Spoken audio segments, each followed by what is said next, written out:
What is crack-a-lackin' collector cultures? Collector Tyrant here again today with another Funko Pop review. And today we have one of my most favourite franchises of all time to talk about. They have finally brought out some Funko Pops for Warhammer 40,000, or 40k for short. And I am absolutely excited to be doing a review on these because I know so much about this lore and all the stuff I'm going to be talking about. It's going to be a breeze for me to talk about these Funko Pop. Also guys, just quickly while we're here, if you guys have seen my reviews before and you have liked them, and you haven't subscribed yet, maybe you would consider subscribing to this channel. I do these things every chance I get, and I really do enjoy making videos on this stuff. So if you guys do like these reviews, don't forget to hit that subscribe button and that bell to be notified. But anyway guys, if you guys want to sit down, relax, and see what my rating turns out for these Funko Pops, as I said, sit down, relax, and let's get into it.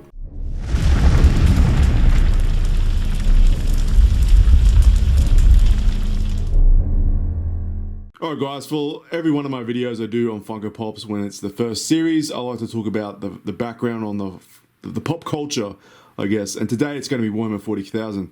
So if you don't know anything about Warhammer 40,000, you might want to stick around and watch this. But if you're just here for the review, you can skip ahead with the time on the screen.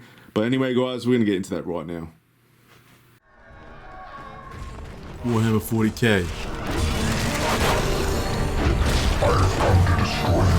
Warhammer 40k, originally, is a miniature tabletop wargame created in 1987 by Rick Priestley and produced by Games Workshop. Games Workshop was founded in 1975, originally being a Dungeons & Dragons importer from the US to the UK, then branched out, creating their own RPGs and tabletop wargames. One of those games was to become Warhammer 40k, first starting out in 1987 as Warhammer 40k Rogue Trader, then building up to what it is today, one of the, if not the most popular miniature war game in the world.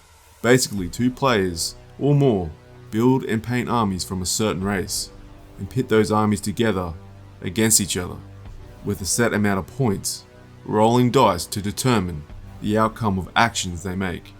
Following rules from books called codexes, each army has multiple different units within the codex, allowing players to make their own unique army and create their own playstyle. Within the 40k universe, there are tons of different races for the players to choose from. Space Marines, Eldar, Tau, Tyranids, Orcs, and the list goes on.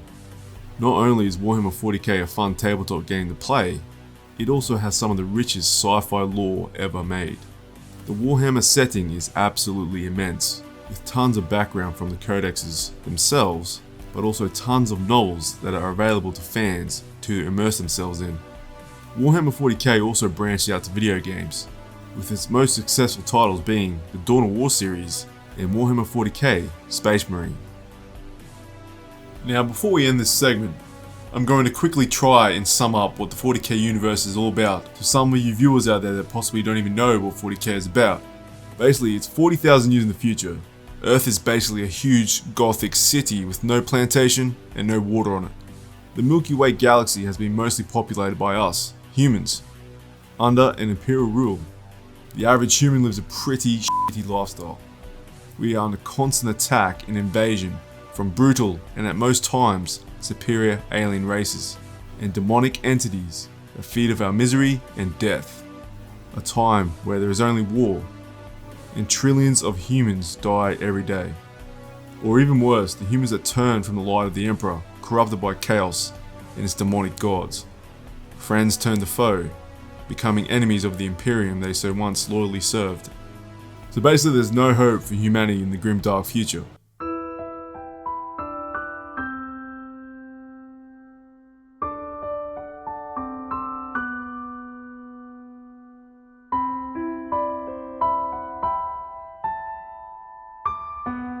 All our enemies are god tier, and you're sitting in a trench with Todd and Smithy here while this thing is coming for you. Hell no. Also guys, did I mention we use World War II tanks 40,000 years in the future?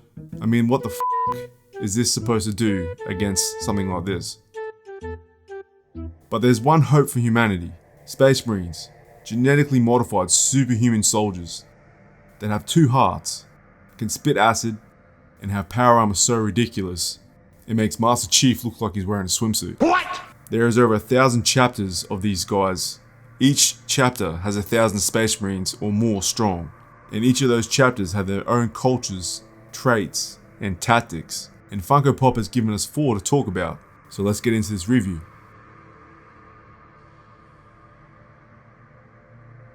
Alright guys, so we've got 4 Space Marines here to talk about today, and I think we're going to start with the Ultramarines. We're going to start with the Ultramarine Funko Pop because Ultramarines aren't really my favourite, and I just want to start with my least favourite. And as always, we're going to take a look at the box design as well, and some really cool stuff on this Warhammer 40k stuff. You got the Imperial Eagle here in a very gothic sort of design, a very awesome Imperial Eagle there, and you got 2 bolters here as well. One's an older version, and one's a more modern bolter. And on the back here you got the whole set, which I do have today, and in the background here you can see that split of the evil Space Marine and the good Space Marine as well. So yeah guys, really awesome box. I really do like the design of it. As you can see there's some really cool mechanical stuff going on, but we're gonna get inside and have a look at the pop itself and talk about this guy. Alright guys, so here is the Ultramarines, and this is the new Primaris Marines that Games Workshop has been bringing out lately for the Space Marine range. Not a massive fan of the new Primaris stuff. I'm a very classic Space Marine guy, but these guys are basically Space Marines on steroids, which is pretty ridiculous because Space Marines are already jacked up as it is. They're superhuman warriors, and these guys take it to the next level. And look at the back here. So here's the power pack. This supplies the power to the armor, and it's really awesome. They're very large. Everything's really big on these Funko Pops. You can see here that's the Ultramarines icon there. That's representing the chapter that he is, the Ultramarines, and you can see on the shoulder pad here as well another Ultramarine symbol, and on this shoulder pad here, that triangular little arrow, that is representing that he's a tactical trooper, and we got some Roman numerals here as well in the number 3. So that implies that he's from the 3rd squad in that company, if that makes sense. So that's the squad he's from. So let's talk about some details here. We got this awesome blue color. I'm more of a canary blue Ultramarines guy. I like the old school stuff, but this is the sort of darker color scheme they've been going for quite a while now, but not a bad color scheme. You got some gold here on the shoulder pads here, and that also represents that he's from the 2nd company, and there's 10 companies in a Space Marine chapter. But I don't like the gold they went with. I think the gold's a bit dull. I would have liked a more brighter, richer gold maybe for Ultramarines. In his hands here, he's got a bolt rifle. It's not very long. It should be a bit longer in my opinion, but I'm not going to nitpick too much here, guys, on this figure. Everything's represented here, guys. It looks really nice. Alright guys, so let's do a head test on the Ultramarine, and the Ultramarine's head turns all the way around, does a 360 for you, so if you wanted to pose him outside the box, if you're one of those type of people. As for the stand-up test, he's got too much weight in the back of the head, seems, in the backpack actually. I think the backpack puts too much weight there, so he does fall over, unfortunately. Maybe a flatter surface would be better, but unfortunately he does fall over.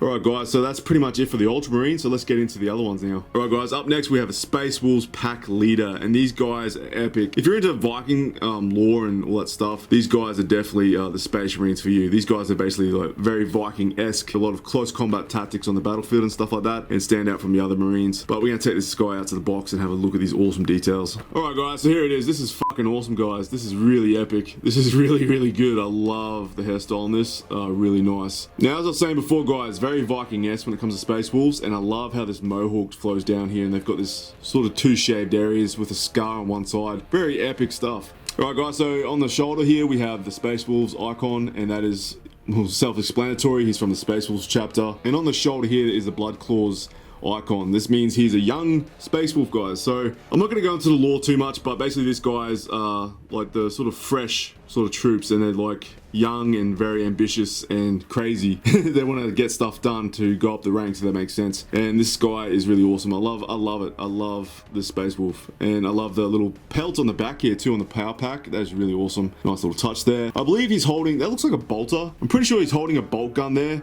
It could be a bolt pistol, but it does look like a bolt gun because you can see that sort of style. It's got this awesome little wolf there as well, little icon, and the power axe too. That is beastly, guys. That is epic. He's gonna take some heads. You can see the braids there too in the beard, and a little pelt there in the groin area. Color scheme is really good. That's that real baby sort of icy blue that the Space Marines run around with, and I really do think they did a good job on this one. Really nice pop. All right, on to the Space Wolf, and the Space Wolf is solid. It won't move, guys, which is pretty understandable because there's a lot of stuff going on here. Can't be posed if you do like posing these things, unfortunately. Stand up test for this guy, and he has the same problem as the Ultramarine. Well, he's all right there. He's all right. But I guess the backpacks sort of give him a bit more weight at the back there, so they do get a bit wobbly, if that makes sense. And also, before I leave it, that tattoo there is a nice little touch. Really epic pop, this one. We're gonna move on to the next ones now. Alright guys, up next we have a Blood Angels Assault Marine. Oh god, I love Blood Angels, guys. I really do love the Blood Angels. But we're gonna get inside this and have a look and talk about this pop.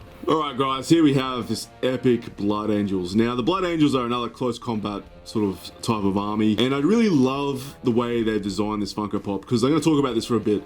This is the Mark 6 Corvus armor. Alright guys, I just realized that it's only the helmet that's Mark 6. The rest of the armor is sort of like a Mark 8, I think it is. I'll probably get pounded from the Warhammer community if I say all of this is a Mark 6 armor, but it isn't, just the helmet. In the community, we have been known to call it the Beaky armor, or the Beaky helmet. And I think it's a very fitting helmet to put with this armor, because this is a jump pack, as you can see in the background here. These are like what Assault Marines have to sort of jump over and kill enemies and stuff, and it gets them to close combat a lot faster, if that makes sense. And this is massive. It is huge, and it looks like it's sealed to the head there too, so we're going to try the head test later. But I really think it's very fitting, because as I said, these guys are jump troopers, and this helmet is like a bird of prey, and it really suits this piece, I think. Now, you're probably wondering why the helmet's yellow, for those who don't know about Warhammer lore and stuff like that. The Blood Angels do have specialists, and they mark their helmets with the specialists, if that makes sense. This guy's an assault trooper, so he gets the yellow, and you get like blue for your like heavy weapons specialists, and gold for your veterans, etc. And your normal stocko guys just have the red, but this guy is definitely a assault trooper, as you can see. You can just see the iconography there from the Blood Angels. I'll show a picture in the corner because you can't really see it much. And looks like he's from the 2nd Company, I think. And that there represents 7th Squad. See, I know so much about this stuff, guys. So yeah, guys, that represents the fact that he's in Squad 7, and that's Assault Squad in the company that he's fighting with, etc. Alright, let's take a look at the weapons here. We got a nasty chainsword there. That's really crazy. I love chainswords. And we got an Furnace pistol too. Really good for busting tanks. Really good to kill stuff like that. But yeah, guys, really beautiful pop, this one. I love it how they put the colored eyes in there as well. That's one thing about this range I do love, is that they put the colored eyes. Everyone knows I'm a massive fan of pops with colored eyes. Alright guys, on to the Blood Angel, and as I was looking at the backpack before, yeah, this one definitely doesn't move. It's almost sealed into the backpack. Understandable, guys, because these things are massive. Like, they put these to fit everything on, because Space Marines are quite bulky. They couldn't fit this big head with this big backpack. No articulation, unfortunately, but that's alright. Alright, stand up test, and this guy will have even more of a problem standing up. He's just too heavy at the back there. I don't know if a flatter surface will be better. We'll have to soon find out. But anyway, that is the Blood Angel. Alright guys, save the best for last for this one, because these guys, the Dark Angels, are my favorite chapter of Space Marines ever. I'm not going to go into the reason why, because it'd take too long, but these guys are my favorite chapter. I actually have an army of these guys painted up myself and built. We're going to get inside this guy and have a look at the figure itself. Alright guys, so here's the Dark Angels veteran, and this is really epic. You can see the iconography there, you can just see it, and they've got another one here too. I love how they've designed the actual like shield as a pop as well. You got this awesome sword. Dark Angels are known for their very awesome swords, like claymore sort of style swords, very large sort of broadsword sort of thing going on. And one thing you probably noticed from the other Space Marines, this guy's wearing robes, and that is another style that the Dark Angels have. It's very Teutonic sort of knight. There's the sort of base of those Teutonic knights from the Crusade days and stuff, and that's what gives them their flavor. They also have a different style of play on the game as well, but I'm not going to go into that. Alright, so let's look at the face, and this is something I really love. You got that sort of normal Funko Pop, generic face, but then you got this epic. He's sort of been shot in the eye, something bad's happened to him. Yeah, so I sort of replaced that with a prosthetic guy, and I love that. That's really epic. Also, I love his little dagger at the back there, the book as well. That's very Dark Angels as well. Alright guys, onto the Dark Angel, and the Dark Angel's head is also solid, which is kind of surprising. I think they could have had some room there for some articulation, but unfortunately this one is sealed to the body as well, so no articulation if you wanted to pose him, which is unfortunate. Alright, stand up test for this guy, and funny enough, he sort of does have a better stance, guys. As I said, he's got more of a flatter base, and that foot sort of moved forward, and he's got more weight at the front. Very awesome pop, this one. This is definitely my favorite one out of a lot. I just love it. It's really epic. But anyway, guys, that's all of them, and we're going to talk about my rating now. Alright guys, let's talk about my rating here, and everyone should know by now how I do this. I rate this out of 2 parts. I rate it on my personal collection, how it came from the factory. I look for any defects, and I rate it. And then I go on the second rating, which is how Funko Pop went about designing these Funko Pops for the franchise. But anyway, guys, I got some decent pops here. I had no defects on the actual pieces themselves. Everything is well painted, no chipping, no, you know, stuff like that. So everything is well done, guys. I have no defects. So I'm gonna give that a 5 out of 5. All right, guys, for my second rating, we'll do some pan shots for the recap, and we're gonna talk about these things. So we got some pretty decent pops here. Funko Pop definitely must have sat down with some of the guys from Games Workshop and really got to business with these Funko Pops, because everything is well designed. The Primaris Marine is definitely looking like a Primaris Marine. I would have liked the bolter to be a bit longer maybe, because it does look like a stocko bolter, but I'm a massive fan, so I'm just going to nitpick at that. I love the red eyes in this one. As I said, I'm a massive fan of colored eyes, and the color scheme is really well done too. As for the Space Wolf, this is probably one of the most nicest looking generic sort of Funko Pops they make with the face. I'm just talking about the faces, guys, for humans. It's got a really cool hairstyle, it's got a really cool tattoo, it's got a really epic beard too. So if you didn't know what Warhammer 40k was, this is definitely a really unique face for a Funko Pop. And the armor is epic, everything on this one is epic, from the pelts and everything like that. Really nice pop. As for the Blood Angel, probably my second favorite from the range. I love that Mark 6 helmet that goes with the jump pack. Definitely looks like a bird of prey hunting his prey from the skies, guys. And that blood red with that really epic yellow helmet and the green eyes is just, it's really nice touch for the color scheme. And for my favorite one, the Dark Angels, I'm a massive fan of hooded characters, as everyone should know, and I'm so happy they went for this. I probably would have preferred a helmet instead of the face, because there are some Dark Angels with that sort of thing going on. But I think they wanted to break it up a bit with 2 faces and 2 helmets, but I would have preferred a helmet, but they did a good job. They did a good job on this one. I really do like this one. Really beautiful pop. Definitely all 4 of these Space Marines represent the chapters that have been represented here today, so they've missed nothing, which is really, really good.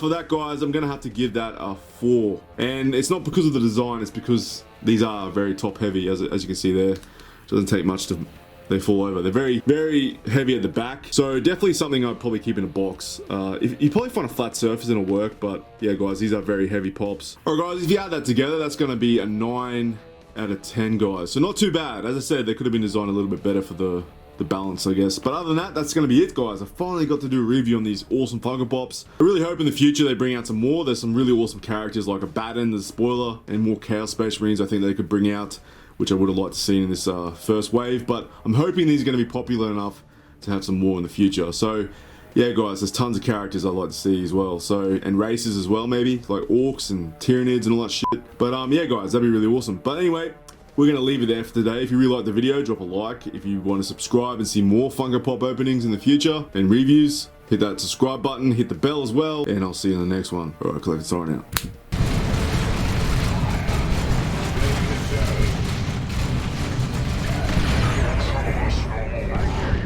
The enemy is outmaneuvering us. The traitors attack. Additional units have become available, Commander. Traitors!